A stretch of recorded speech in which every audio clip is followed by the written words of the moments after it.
Good afternoon, ladies and gentlemen. My name's Toby Baring. I'm from London in the UK. I was Professor Boileau's fellow back in 2014 when we were really perfecting the technique of the arthroscopic Latarjet. This is an operation that's been around for many years, but up until about 10, 15 years ago, we were only ever doing it as an open procedure. But due to the skill and innovation of people like Professor Boileau, it's now established as an arthroscopic technique. So what we're dealing with for this operation is glenoid bone loss in the context of recurrent instability. So if you dislocate your shoulder multiple times, you start to chip away bits of bone off the front of the glenoid. On the left side here, we have a normal glenoid. This is one that's lost bone because of recurrent instability. And you can't do a simple soft tissue procedure on this. You have to replace the bone loss with a bone graft. And so I know you've had some lectures already this morning on anatomy, so I won't go through this slide in too much detail, but essentially you have the coracoid process up here, which can be used as a bone graft, and it only has to go down onto the front of the glenoid neck here, which is a relatively short distance. So it should be a relatively simple procedure, but there's a lot of soft tissue, including nerves, to navigate your way around, which makes it a more demanding procedure. The arthroscopic Latarjet can be just divided up into essentially 5 steps. Initially, you prepare the coracoid in situ before you detach it from the scapula. The glenoid preparation starts off very similar to how you would for a labral repair. You then have to open a hole in the subscapularis to pass the coracoid graft through and fix it onto the front of the glenoid. At the end, due to the nature of the arthroscopic procedure, you preserve the capsule and labrum, so you can then achieve a Bankart repair at the end to increase the benefit from the operation. I put this slide up not to scare you, but these are the more the same steps but divided into each individual step, and I have these printed out on laminated sheets and have them stuck on the wall of the operating theatre. Just while we're doing this procedure, it's a very useful adjunct to help the team navigate the way through this procedure. So it's essentially done through 5 anterior portals centered around the coracoid. There's also one standard posterior portal at the back, which you start viewing from at the beginning of the procedure. Your surgeon may well consider using a 70-degree scope for this procedure. Conventionally, we tend to use 30-degree scopes. These are helpful because you see directly in front of you. The 70-degree scope is technically more difficult to use and will certainly take a bit of training, but it's very, very useful for looking around corners, which is particularly important in this procedure. The procedure started off like most shoulder arthroscopies, with you in the joint. You then remove the rotator interval, the sheet of tissue above subscapularis, and just beyond that you will find the coracoid. And once you've released this tissue from the underside of the coracoid and the 2 sides, you can then start preparing it. But this is what the underside of the coracoid should look like during arthroscopy.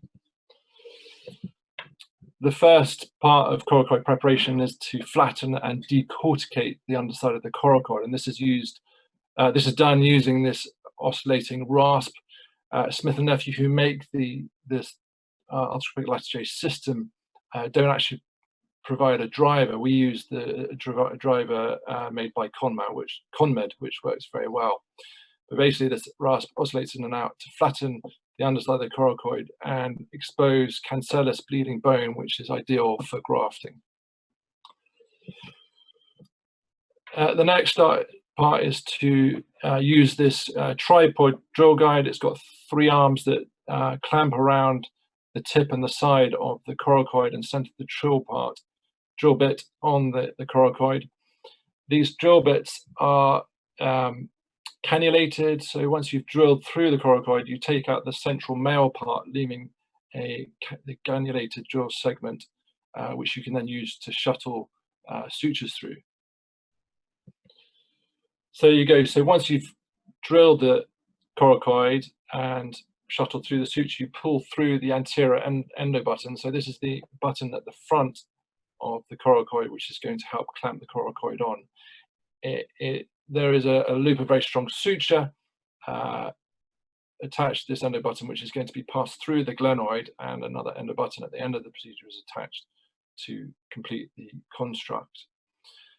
Once the endo button's in place, we then use an oscillating saw using the same driver as we had for the rasp to cut the coracoid off at its base. The next part is preparation of the glenoid. This is done very much as you would for a standard label repair, but slightly more extensive if you have to expose more of the glenoid neck. You then use the same rasp as we had done for the underside of the coracoid to flatten the glenoid. There's often fragments of bone that have healed incorrectly that need to be removed. And again, you're trying to create a good surface for receiving the graft.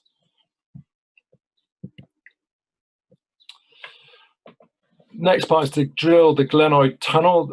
This is done using this drilling guide, which has an arm which passes through the posterior portal across the glenohumeral joint, hooks over the front of the glenoid, and then has this offset drill guide which drills through the glenoid, coming out 4 millimeters medial to the glenoid joint surface. Again, we use these cannulated drill pieces to help to aid with shuttling of sutures. The next part is splitting the subscapularis, and possibly this is the most challenging part of the procedure. It's done using this device with 2 arms. You insert it initially through the posterior portal, open the arms in the belly of the subscapularis to make your initial window. You then come round the front, and this is particularly important to be careful because just in this area here is where your neurovascular structures are sitting. But once you've inserted it through the initial window, you open it up as well, and hopefully this is what you'll see, which is essentially the glenoid neck here with your cannulated drill piece. This is a suture retriever that we're going to then use to pull the suture loop through the glenoid. So once you've shuttled the suture through the glenoid, you pull on the coracoid and pull it through the subscapularis window onto the anterior glenoid neck. Once the suture's through the glenoid, you can attach your posterior endo button and tie a nice knot in it. This is a tensioner that you then attach to the sutures. This allows you to tension initially up to 25 newtons. That is provisional fixation, but it will still allow you to adjust the position of the bone block. Once you're happy with the bone block position, you increase it to 100 newtons, and that locks it in place. And finally, you look back. Once looking back inside the joint from the posterior portal, you should be able to see the coracoid transfer here. And with pre-drilled and implanted anchors, you then use that to pull the capsule and labrum back over the coracoid, essentially making it extra articular. So your final result should look like this, with the coracoid sitting at the front of the glenoid, endo button at the holding it in place, which will have its counterpart sitting behind the glenoid here off the picture, and then your labral repair over the top of it. And again, and this hopefully is what your post-op x-ray will look like with your coracoid. You can just see the outline of the coracoid graft here, and your endo button at the front and at the back. So there you have it. I hope I've explained the technique in a understandable way. Enjoy the rest of the course.